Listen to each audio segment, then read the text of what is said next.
అమ్మడం వరకే నా డ్యూటీ అండి, దానికి పాడైపోయినా మాకు సంబంధం లేదు అని అంటే కనుక కన్స్యూమర్ ప్రొటెక్షన్ యాక్ట్ 1986 ఏం చెప్పింది? నమస్తే, దిస్ ఇస్ అన్నపూర్ణాదేవి.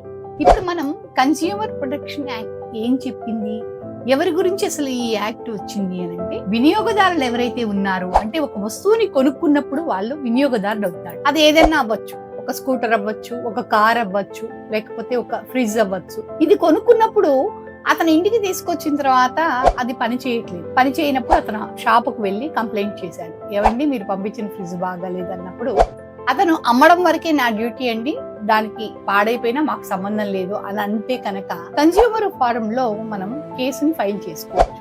అంటే ఇది 3 రకాలుగా ఉంటుంది. District level, state, national firms అని ఉంటాయి. వీటిలో కేసుని అంటే అమౌంట్ ని బట్టి వాటిల్లో దేని కిందకు వస్తుంది, వాల్యూ ఎంత ఉంది, దేని కిందకు వస్తుందో దాని ప్రకారం మనం కేసును వేసుకోవడం జరుగుతుంది.